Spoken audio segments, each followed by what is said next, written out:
Assalamualaikum warahmatullahi wabarakatuh. Selamat pagi, salam sejahtera bagi kita semua.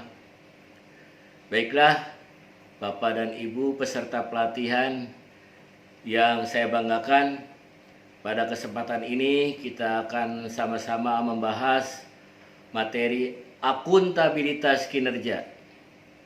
Namun, sebelum masuk materi, izinkan saya untuk memperkenalkan diri. Nama saya Sugianto Widya Iswara, ahli madya di BPSDM Hukum dan HAM. Baiklah, Bapak dan Ibu peserta yang kami banggakan, tujuan pembelajaran dari materi ini adalah ada 4. Yang pertama adalah mampu menjelaskan konsepsi akuntabilitas dalam kepemimpinan, dalam hal ini kepemimpinan administrator. Mampu mengidentifikasi risiko kesalahan dalam akuntabilitas. Yang ketiga adalah mampu merumuskan langkah atau upaya pembangunan budaya akuntabilitas.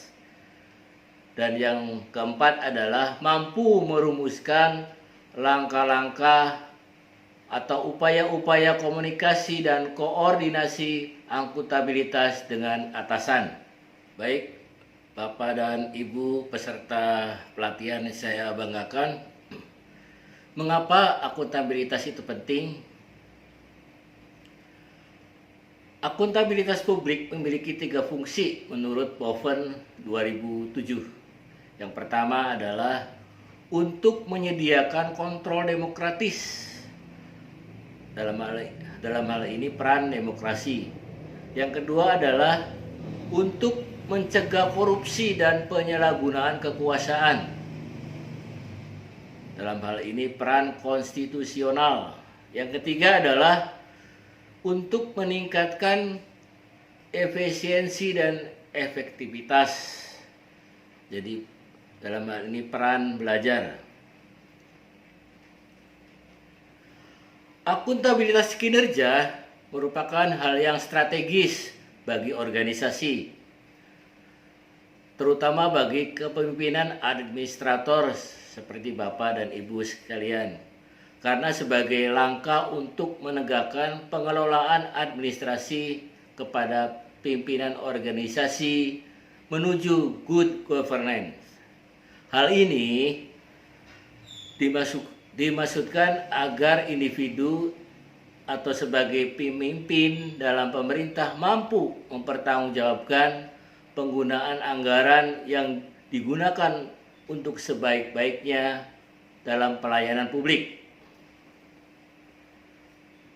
Akuntabilitas kinerja bagi pemimpin merupakan instrumen untuk merubah mindset dan kultur set dalam penyelenggaraan birokrasi yang semua berorientasi kerja pada output, menjadi berorientasi kepada outcome. Inilah yang menjadi poin penting dalam akuntabilitas kinerja dalam kepemimpinan. Baiklah, Bapak dan Ibu yang saya banggakan, akuntabilitas dalam kepemimpinan administrator memiliki 2 perspektif, yaitu internal dan eksternal. Dalam perspektif internal adalah akuntabilitas yang setingkat lebih tinggi dari manajemen, di mana pegawai atau pemimpin administrator dievaluasi oleh atasannya secara teratur. Apakah mereka telah melaksanakan tugas-tugas yang ditetapkan dalam uraian pekerjaan atau job description mereka untuk diberikan kenaikan reward berupa gaji atau promosi, tergantung pada hasil penilaian kerja. Sementara dalam perspektif eksternal,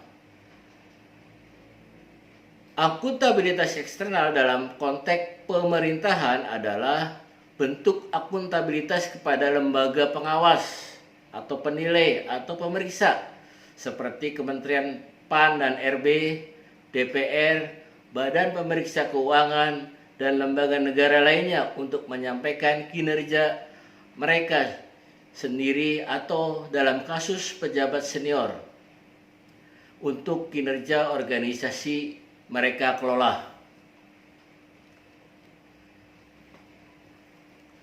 Akuntabilitas kinerja merupakan hal yang strategis bagi organisasi, terutama bagi kepemimpinan administrator, karena sebagai langkah menegakkan pengelolaan administrasi kepada pemimpin atau kepada pimpinan organisasi menuju good governance.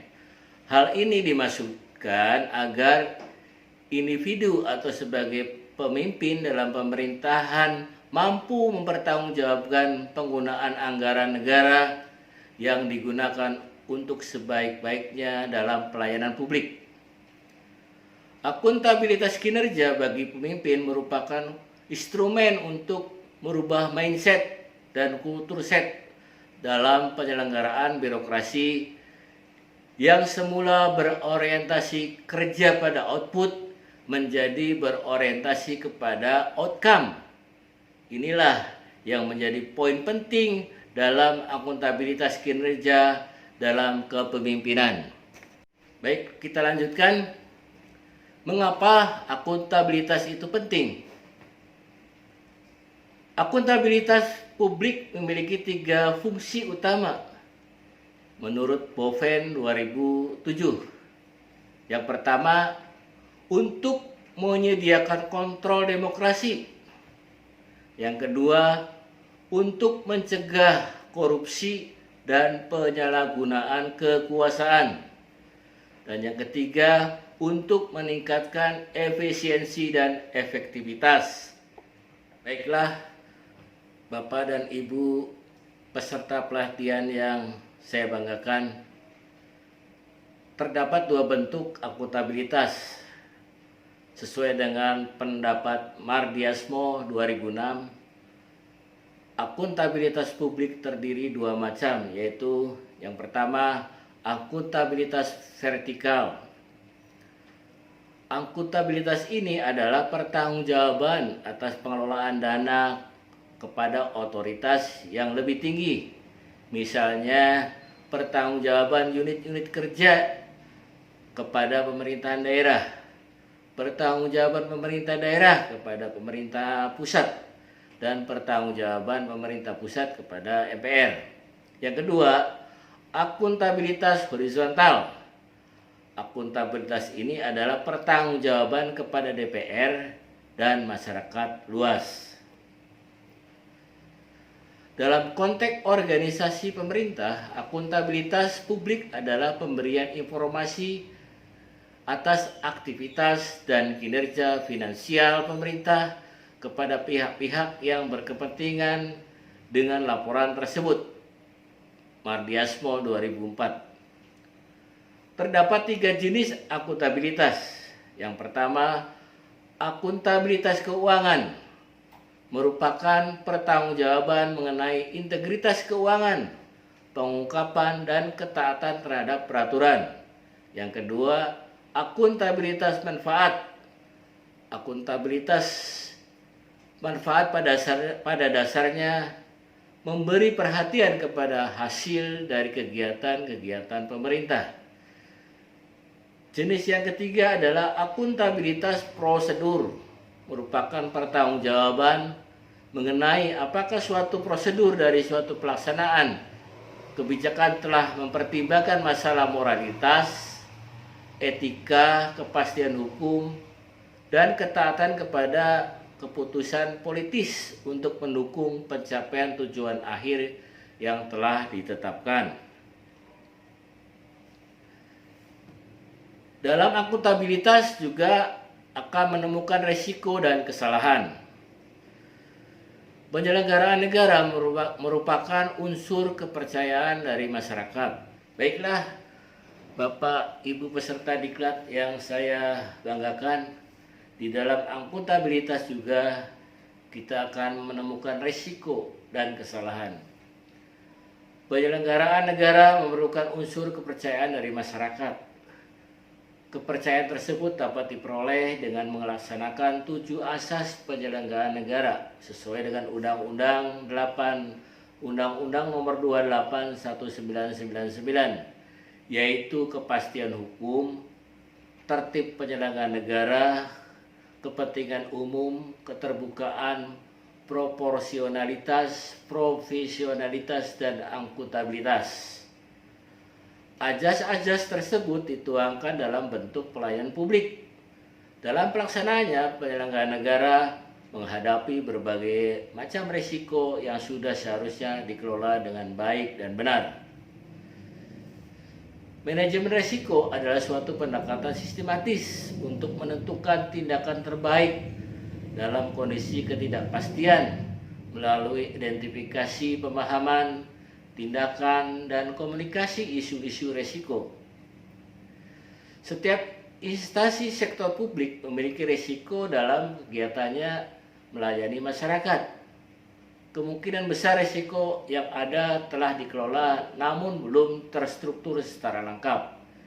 Jika manajemen risiko di instansi sektor publik hanya dilaksanakan secara informal, maka dampak terhadap pengelolaan risiko adalah masih suburnya budaya saling menyalahkan, kurangnya akuntabilitas terhadap risiko, dan sumber-sumber daya yang ada untuk mengelola risiko tidak proporsional dibandingkan dengan risiko yang dihadapi.